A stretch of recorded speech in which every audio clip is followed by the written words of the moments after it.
Bonjour à tous, soyez les bienvenus sur Arménie TV. Les titres principaux d'aujourd'hui. Le public entre pessimisme et optimisme lors du débat sur l'Arménie, sur le thème d'Arménie peut-elle disparaître.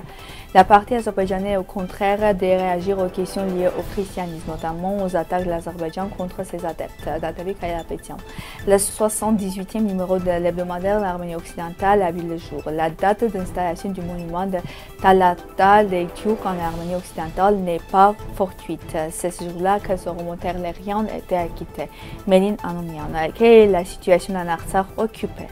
Le vice-gouverneur de Saint-Pétersbourg, Boris Piotrovski, a visité le mémorial du génocide des Arméniens, un projet de mode arménien intitulé Nouvelle culture représentée en Indonésie, soutenant la télévision d'État d'Arménie occidentale. Le vendredi 6 juin, l'Association culturelle arménienne a organisé un débat à la MJC Jean Moulin de Bourges-les-Valences autour du thème L'Arménie peut-elle disparaître? Près de 50 personnes y ont assisté, dont de nombreuses personnalités arméniennes et élus locaux. Grigor Amirzian, président de l'association, a ouvert la soirée en évoquant les prochaines manifestations culturelles locales avant d'introduire le débat en soulignant les menaces actuelles pesant sur l'Arménie, l'occupation de l'Artsakh, les ambitions turco-azéries, l'abandon par la Russie et la militarisation de l'Arménie en quête de nouveaux alliés comme la France et l'Inde. Plusieurs intervenants ont pris la parole, dont Arménia Kapramian, qui a affirmé que l'Arménie ne disparaîtra pas tant que l'âme et la résistance arménienne existeront. Alfred Balangian a partagé l'inquiétude de la population en Arménie, dénonçant la politique de Nicole Pachinian. D'autres participants ont évoqué la pauvreté dans les villages, la désinformation historique en Turquie et les divisions internes.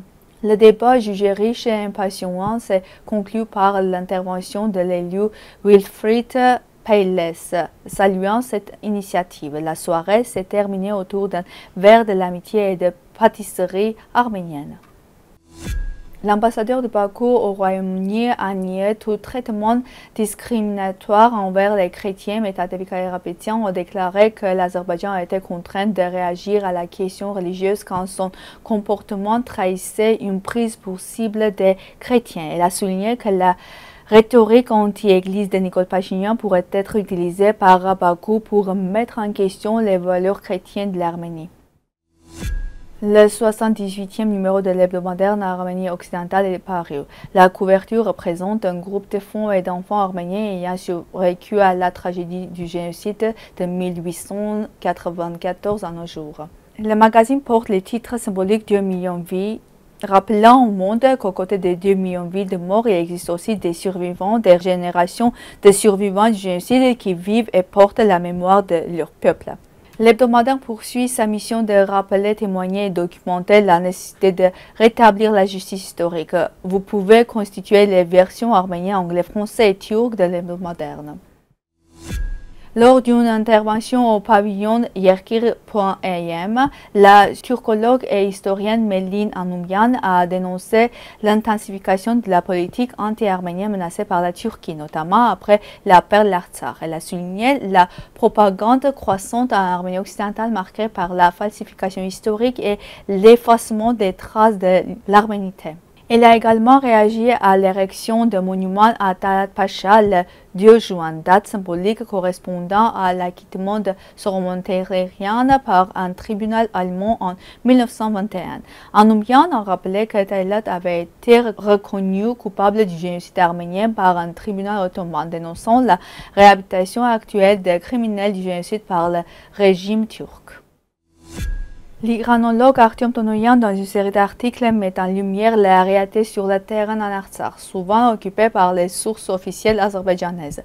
Il souligne que les implantations azerbaïdjanaises dans les villages occupés créent de nombreuses difficultés. Disparition de l'agriculture, l'élevage, fusion ou changement de nom des villages, privation des droits de propriétaires et distribution inéquitable des logements. Il précise également que les toponymes arméniens incompréhensibles pour les Azerbaïdjanais sont remplacés, contribuant à l'effacement de l'identité locale. Enfin, il rappelle que durant l'époque soviétique, les archives régionales de Verzor étaient tenues par un Arménien seul, détenteur des noms historiques des villages. Une délégation conduite par le vice-gouvernement de Saint-Pétersbourg Boris Piotrowski s'est rendue au mémorial du génocide des Arméniens le 7 juin. La délégation a déposé une gerbe rendue hommage aux victimes et visité le musée. Edita Kazoyan, directrice du musée du génocide des Arméniens, a présenté l'histoire du mémorial et des Rajka, soulignant le lien avec les événements de Sumgait et Artsakh.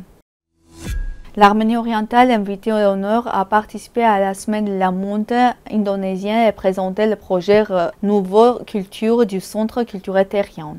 Des créateurs et artisans arméniens ont présenté des vêtements en costumes nationaux et contemporains, des objets artisanaux et des masterclass alliant patrimoine culturel et innovation. La télévision d'Arménie occidentale, fidèle à ses principes et à ses téléspectateurs, poursuit son travail ininterrompu avec de nouvelles approches. Comme vous le savez déjà, notre télévision ne fait pas d'autopromotion et diffuse principalement des informations sur l'histoire, l'Arménie occidentale, son présent et son avenir, avec des sous-textes politiques et autres, ainsi que des informations qui soulèvent diverses questions. La télévision d'Arménie occidentale a enregistré l'une de ses réalisations les plus importantes en publiant l'hebdomadaire d'Arménie occidentale qui vise à préserver et à populariser notre histoire, notre culture et notre identité. Chers compatriotes, avec votre soutien, notre télévision ouvrira des horizons nouveaux et plus larges. Notre force réside dans le soutien mutuel et ensemble, nous pourrons construire une patrie prospère qui unit les Arméniennes. C'est tout pour aujourd'hui. Merci d'être avec nous. Au revoir.